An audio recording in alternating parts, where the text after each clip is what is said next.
everybody? Welcome to another edition of Real Spit from a Gangsta Gone Legit. It's your boy Paris, aka Hakeem from Gangsta Gone Legit GGL. Today I'm with my man Darrell Jones, aka Diamond. What's up, bro? Man, welcome to the segment, man. I've been looking forward to this, man. Thank you. You see me dipped in it, it's the brand. That's what's up, man. So listen, I want to do this. Are you comfortable if I take my mask off? No, we definitely do that because we got distance. Not only that, there was no sense of starting anything without giving the people who are supporting the mask, and I'm a supporter of the mask, for us not to even start with a mask. That's right. We know where we are individually. We know where we stay. We know where we be. So because of that, I'm comfortable with that. Cool. That makes sense. So yeah, man. So tell me, D, I want to so the platform that we have right now with Real Spit from the Gangsta Gone Legit, we want to focus on brothers who have had past, whether it's been incarcerated or in the streets or whatever, and then they transform to living that positive lifestyle, and they're doing positive things in the community right now.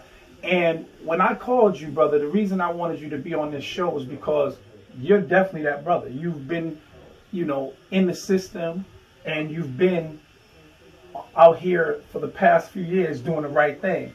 And you're definitely a role model to a lot of these young dudes out here right now. You have a story to tell, and I wanted to give you the platform to do that. But before we do that, I want to let the people know that you did a lot of time in prison. And the messed up part about your story is, it's not that you didn't do the crime. You were wrongly convicted. Is that right? Yeah, I was exonerated actually last June, so this June right here makes the first full year of freedom. Wow. So how long did you do?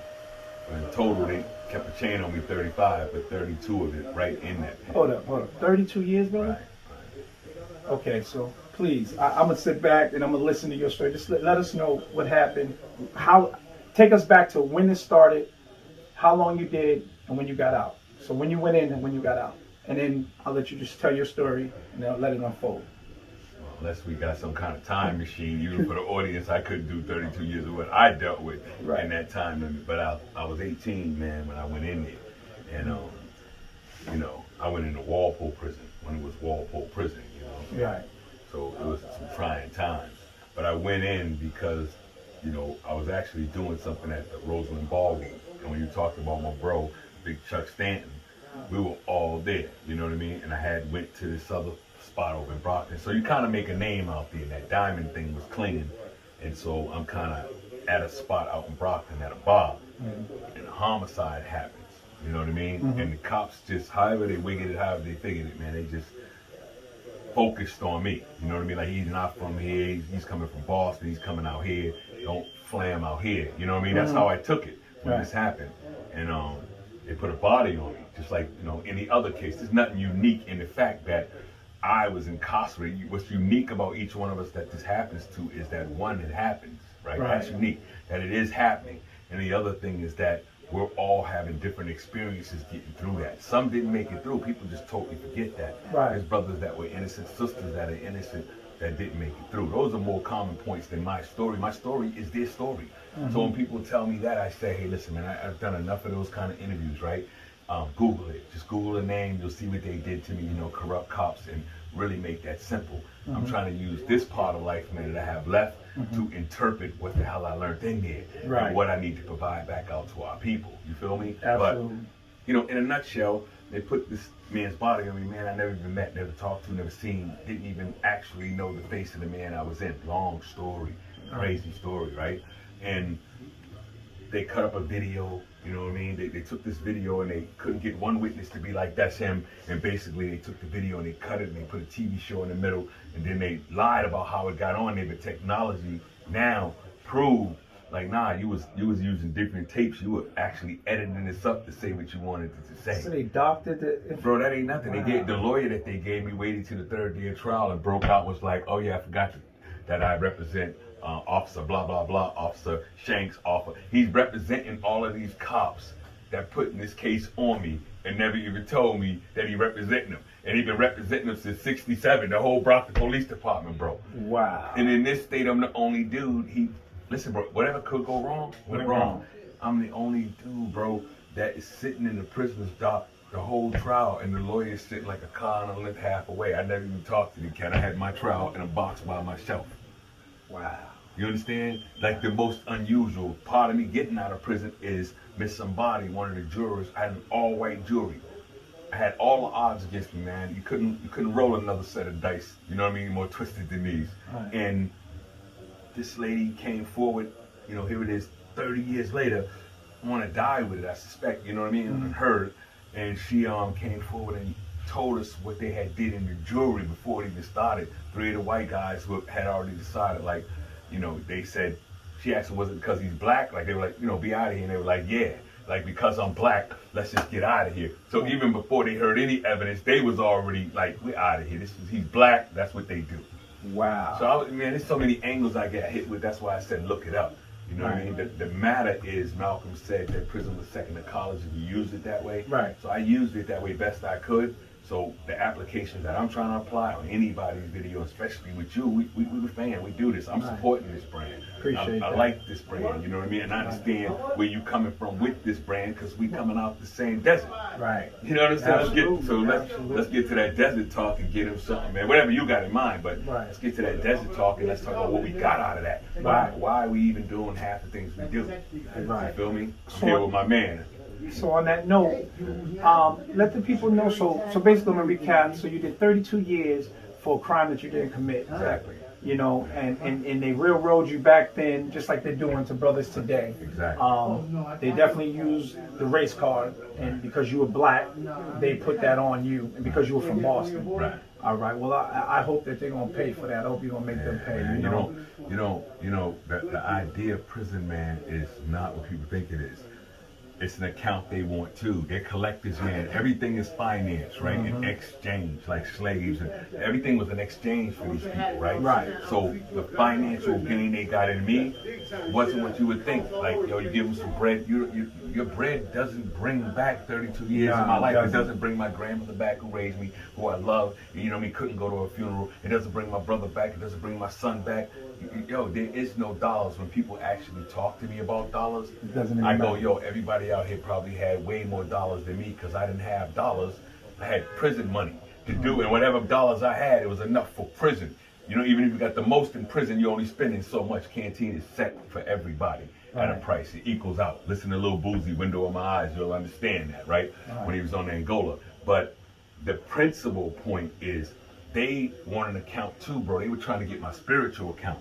You know what I mean? They wanted that, and they were deducting from that. So now I get out of here, and I'm, you know, coming out, and I'm like, yo, I'm almost spiritually bankrupt. But now my spiritual account, man, is blessed with people. Good people in my life, bro, that's my finance. I'm getting everywhere I want to go trying to stay with good people, best I can, man. If I got good people, that's what I was missing. I don't, money, all that other, this material shit, nobody can go nowhere right now. Corona, right now, people be throwing club parties, and the best of the best is still in your mansion chilling with the rock. You can rock your ice. You need me to look at you on video. You need that attention consistently. We haven't had it 32 years, and other people haven't had it 40, 45 years, and brother that might be in there innocent right now, and sister in there innocent right now ain't having it. More concerned with that. You know what I mean? So that's where we at. We got to get down to where we at. You know. So I understand you've took it a step further since you've been home, and you've gotten with the people that got you out, and you're helping the brothers and sisters that are in there. You're being a voice for them. Is that right? I mean, I am their voice. Meaning that, you know what I mean? I got signatures of support from brothers in there that want me to do that, but you don't have to want me to do that. I did that inside as well. You know what I mean? So being out here is only natural. I go, how do I not holler for them when no one was hollering for me? You know what I mean? Yeah, I could be probably trying to hit the beach and everything, but like, I'm free, man. I'm trying to live, but I am living at the same time. I noticed that. I'm living at the same time. I'm telling you, my spiritual account, man, is way more than the money they're gonna give me. If I can keep racking up the love and the respect, man, and give it back to somebody else and just be like, no problem, I don't want no problem. I'm on a mission, and my mission ain't you. My mission, I know my smoke. You understand, my man Ricky? We talk about this. You gotta understand this movement. I know my smoke. My smoke can't be what happened here, who did this here, who did that there, when I got an ultimate target that has a target on me. And it's one shot, first shot. No, man. I'm out here to make sure that I'm at the forefront or close as I can get to it to keep saying this is how we got to move in this, because this tyrant we going through right now, you know what I mean? I don't want to say that ish, but this tyrant we're going through right now is the one I just left. I know everything about it. It's the same prison. I keep saying that message. It's the same system. You're in prison out here just with an invisible wall, visible gate. You don't even know you're in prison. This is the biggest game. Thinking they gamed me by having my life. This is the biggest game because they've set up everything. You know why they took all that stuff, man, when you were little? I didn't have it, but one of your cousins or somebody had it. And you got the little hamster, man, and then you could add all this stuff to his crib, and then the hamster got like 50 wheels, and he can run in here and do all this, right? It's like a fish tank, right? You can get the biggest fish tank possible and put all your stuff in there that you see, coral reef and all that, and be like, yeah, this is dope. Somebody else gonna look at that dope, but the fish is like, this is kind of small gathering here. I'm supposed to have more space than this. Right. That's not even the real core. You see what I'm saying? So I use that example to say this is where we are. I'm trying to say we in the same glass bubble in there that you're in right now. So you said a little while ago that you know your smoke. I want you to expound on that a little bit, because I don't think that we can take this to the people, the young brothers that are out there today, gang banging and killing each other. I think where you're going with that, I want you to clarify it, but I think you're coming with they don't know their smoke. Is that right? Expound on that for me. I never say what the young dudes today don't know. I actually don't go along with the idea that we got a kids problem. Even when you see the shootings and the killings, I lived with them 32 years. They were coming in too. You understand? This is everybody's children and the guys that basically created these groups and ran them. You know what I mean? And then the brothers that, I don't look at them and think the brothers even think they ran them. They were so intelligent, they just organized them.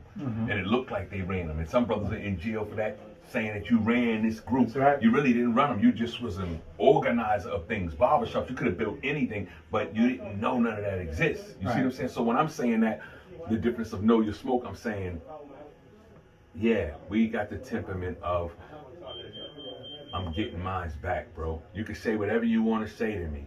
I'm getting mines back. You know what I mean? Right. And then another man got to ask himself, hey, do somebody have an actual reason to get back at me? You dig what I'm saying? Meaning, if I took somebody in your family's blood, I took these hands, and you can say he did something to me, then from the history of the Bible on down, somebody did something to somebody about what somebody did. Only Jesus is in there talking about to turn the other cheek, and he's correct, right? But in the fashion with his mind and spirit, he's like, turn that spirit around. That's the cheek, not something hit you physically. You know what I mean? Right. Everybody else was like responding how they're gonna respond. The smoke is a time when you go, if it's not that, what they call murder beef, whatever. If it's not that, man, and even that can hit a point where you be like, oh nah, there's no way I'm busting on my brother first when I got another enemy actually pointing at me to bust at me. There's no way. You understand it? There's no way that I'm going for that at all. So I know my smoke is over here. We got economical smoke, we got financial smoke right now, man. We got our healthcare smoke right now. This is all smoke. This is real smoke. You know what I mean? When you listen to Scarface saying CVS is serving drugs on every block worldwide, and you be like, yo, they sweep people up for selling weed and all that, and you really pay attention, that you'll come to the conclusion and understand, whoa, what did he just say? CVS is serving dope on every block worldwide. That means there's a CVS everywhere and a Walgreens everywhere, and the main focus of their store is pharmaceuticals. That means our whole community is on pharmaceuticals. Don't just walk into CVS. It's not a variety store. It has ailment products in it, bro, with a few things thrown in for you to get for your kids or whatever. Right. You understand that no matter what you got something. And then when you start seeing that a lot, you should catch on that, wait a minute, man, somebody around here sick, and we sick before you even start talking about sick. Right. You see what I'm saying? That's a good point. So that's our smoke. That's our smoke. Why is our community going through that? You're trying to kill my grandmother. More importantly, I lost two, man. You know what I mean? But I understand no matter what, living monument's gonna beat me being another monument with you. Making the living monument. We go visit our people, man, and you come out here to all these tombstones. Everybody's making a visit. Everybody got a day to pour something out and do all that. But in the end, if I was in that box myself, bro, even going, I'd be like, yo, make a living monument to me. Don't be visiting me, Holmes. I'm trying to get out of this ground. I believe in something. I'm trying to rise up. You pulling me back here. No, you want to put me out there. Go say something good I did in the world and make a brand behind me. Say something about me. Honor me. It's no different than when a king go to prison. I done seen many dudes that are real thorough dudes that put in work out here, young and old, in that joint. And that was just their lifestyle. But the point is, they put in that, and they are that. Mm-hmm.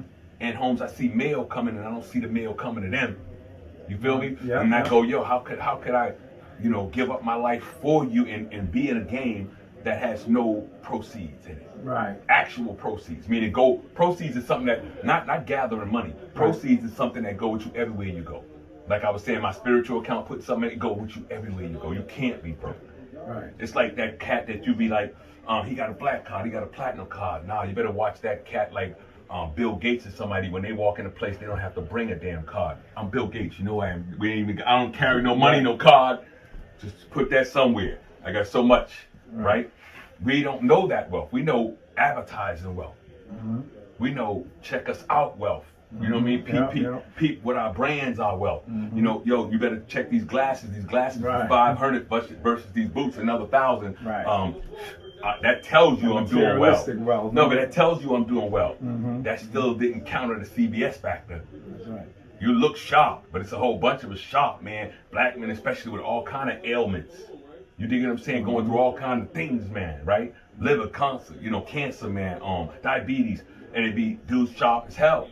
You dig what I'm saying? It's not that. It's identifying the smoke. And then once we understood that anybody, I wish I had, man. I know some real thorough dudes. I'm not naming everybody, man. You actually had Ice on here, my man Palmer, my man Dominic, you know what I mean? Boogie Down right here, man, you know what I mean? Dudes I know from the Ville, dudes I know from a whole bunch of neighborhoods. I never had a neighborhood, man. I'm originally from Chicago, but I always just flowed with whoever was there that kept it real with me. Like, I really had that love, man. It's weakness at one point, but it was just me. You know what I mean? Like, I really did want to be like, let me school you to this. Whatever we fight in the prison, let me try to show you my way. You know what I mean? Or this is what I'm hip at. I might not lift all the weights in the joint. You know what I mean? Nah, I'm not going to be down there with Kung Fu Charlie. We're not going to do all that. Right. I'm only going to come out in self-defense. We got to start learning the art of self-defense. Every offense against us, by us, is not an offense. That was deep. I like You understand? It's not an offense, absolutely. man. An offense is somebody telling you in your face, man, if I was on the block, right? We can't even say in the middle of an argument, yo, hold up. We know hold up, let alone the rest of it. Hold up, where he going? Hold up, that you don't leave my sight now. Right. We letting the cat tell his people, stand back and stand by. Pressing a button. And then you see that these cats is out here, they willing to kidnap a judge. They're not playing about what they trying to attack. Right. They trying to take the government down right around us, and then once they got that, we'll deal with them afterwards, because they're not really even peeping what we doing. They still killing in Chicago each other. They still worried about the stuff in the store. Well, if these white dudes got enough, man, like Tim McVeigh and them to blow up federal buildings, and they still doing it, and they got all this stuff right there, and they've been training underground while we've been getting shot, bro. They've been in the dirt. They've been living in them little woods and lands, man, and practicing and shooting and doing all that for the longest, while we really looked at them like, man, they wilding out, they bugging. You know what I mean? Like, they're over there with all this here. Oh, yeah, I wish they would. I wish they would. We be wishing they would until we wake up and look for the black faces that ain't there. I don't have to tell nobody out in these communities, yo, look for your armies that consider themselves black armies, and then ask yourself in the midst of this, while you out there marching, did that army come out? Right. You better be looking and saying, I don't give what nobody's excuse is. Has that army made a showing? Have we even shown we got one? Right. You know what I mean? Black for this, black for that. Where you at? No, the ones that have been claiming it for the longest. Not the marchers, not the Black Lives Matter. Them are young kids, man, that came up and they said, we pushing this. Right. No, where's our age pushing this? That's how we lose their respect anyway. Don't tell me nothing about, I understand that. I see when they're saying, man, I don't want to hear all that. Don't tell me nothing about something you don't know today. You dig what I'm saying? No, I get it. And I get that. Like, yo, you can slip on today. They in tune with today. They just don't know all the other stuff because we delayed passing them the baton, bro. Wow. You know, they passing the baton late. They late for the race. That's on us. We passed the baton. I see that you're real passionate when you speak, man, and that really, I feel that. It's, it makes me want to ask you, how was you able to, while you were doing it 32 years, how was you able to keep your sanity? Like, what did you hold on to? Did you believe from the door that my day's coming, I'm going to be free, I'm going to get out of here, I'm going back home? Did you ever give up during that time? Like, man, this is what my life's going to be, I'm going to die in here? Or did you just keep some type of belief or faith, or what got you through? Hey, first and foremost, I'm just going to answer what got me through. What got me through is the first decision, man, that my grandmother made by giving me real love, having somebody I really, really loved and trust through everything. That's what got me through, because a lot of people don't know. And, you know, if you go and you do all that, you'll see it. But I didn't have to go there for natural life, meaning to die in prison. I had an option every time. The option was, hey, take this 6 to 8 years and you do 4. They were trying to give me that so hard. That's how much they knew they were putting it on me, like a Negro. And we got Negroes in that system, black dudes. Man, it took 30 years for stuff. You're a kid, we about to play you in there, but listen, you won't take that. No, because my grandmother, one day, the day they said it, it was my grandmother, not family, homies, cousins that's already in the joint, homeboys. Anybody else was like, man, you better go and take that whether I did it or not. Right. I'm not doing no natural life, bro. They trying to give you natural. Right. You know what I mean? You can't be even in the county jail without every day, all day, somebody having a decision on my life, like, or attempting to. Right. It only took me and my grandmother 1 second on the phone, and she was like, you know, you ain't do that. We don't do that. My grandmother, like, we don't do that. Wow. And that's what I was serving them, and they were coming back, man, for like that old month. No, we don't do that. Let's go to the hoop. Same way I brought it back to the hoop here, when everybody was like, oh, now you out, you clear. They're going to settle that behind the door. They're trying to work that out. All the stuff is going on. No, we're not doing that. Not we doing that. I'm going to the trial. I want a new trial. I'm the cat in the state fight. No, I want a new trial. You want to force the trial. Right. I want your anger up so much, right? Because I done built what I done built so long to counter that, to prove to myself that all of that hate you got for me right there, I'm going to outthink you, because I'm going to be working with one thing that's valuable, Holmes, the truth. The truth, just the bottom line truth. And I'm not going to let you this time get around the truth. So with a new trial, I can have this to the public. I can let everybody see the whole thing you did, and let one person see it that can see it and say, nah, you can see the guilt. You understand that? I was willing to live with that, right? You're not putting me back somewhere that you took my whole life being. That doesn't even make sense. Prison was the least thing I fear. Prison's the least thing I fear out here. That's why I don't offend nobody. I don't hope to. I don't got no beef. I'm where I gotta be and what I gotta do, and hopefully it provides for my family, your family. But I'm out for that, right? And being in that circumference that I'm in, it's a little bit harder sometimes, right? But it's right. That's the point. Hard and right don't matter. Coming out here, bro, on the point that you're making, how did I feel about it? Nah, there is no feeling. There is no how did I get through it, other than that fact of my grandmother. How I got through the rest of it, and you said insanity, it would be insane for a public that is living the life they're living out here.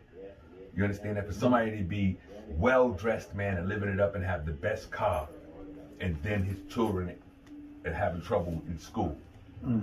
The equal value is the future versus what you shining on. You dig what I'm saying? Yeah. Even the sun is fair, bro. The earth rotates so each side can get something. We're the only ones unfair. You know what I mean? So that idea, what you're saying about getting through all of that, man, you don't get through. Insane? You'd be insane not to think insanity is not talking to you now, but only correctly learned. Everybody's in an insanity, so that's why we don't agree on things. It would be insanity to whoever didn't agree with something that you thought was fact. Right. When we know facts for us, it would be insanity. On the other side is seeing what we see as fact, even in our Black Lives movements and all of the movements. The other side is actually over there saying, that's not a fact. That we just don't see that. You understand that? The hate dominates so much, they just don't see that. It's intentional, but they don't even know the highest level of where it's working from. It's not working for them. They're pawns in that. Brother, listening to you, I can't help but to think that in all of what you went through, all of the bad, I see a lot of good. I see that, one, you're a natural speaker. And I'm sure a lot of people want to hear your story, want to hear you speak. because you're knowledgeable. You drop a lot of jewels, you drop a lot of gems. So on that note, I would like to ask you at this point, coming from the Gangsta Gone Legit perspective, right? What advice would you have for younger brothers today who are out here in these streets? What would you tell them about these streets? What would you say about that? I'd probably reiterate Little Baby right now. And I would say, when he has that song, The Bigger Picture, I've been pointing this out. And he says it's bigger than black or white. There's a problem with the whole way of life, right? Mm-hmm. We just have to understand those factors for us to succeed right now in this moment, because everything is ours. Mm-hmm. Economically, everything is ours. We're the biggest consumers, blacks being the biggest consumers. We can freeze anybody game any day we want. A stock market would not even exist if we didn't spend. Right. If we spent 2 days, we can say this over and over, no one applies it. But if we didn't choose to spend, Tom Ford and all the rest of y'all, man, who I'm rocking and whatever we do, your brands, your labels, you're done. Dunkin' Donuts. Right. Dunkin' Donuts is not gonna. Dunkin' Donuts rather have a fire, right, at a Dunkin' Donuts and be able to get back some funds for that fire than they would not to make money. Right. No matter how fancy the building is, the building was built with loot. This is about loot, bro, all day, all the time. You see what I'm saying? So when I said the bigger picture, just get the bigger picture. That's it. I'm not the bigger picture, man. I'm a part of the tube inside the one of them old school TVs. And there's a whole bunch of other people. Know they part. Get in here, man. Let's turn this on for our people, man. You know what I'm saying? Let's turn our channel on.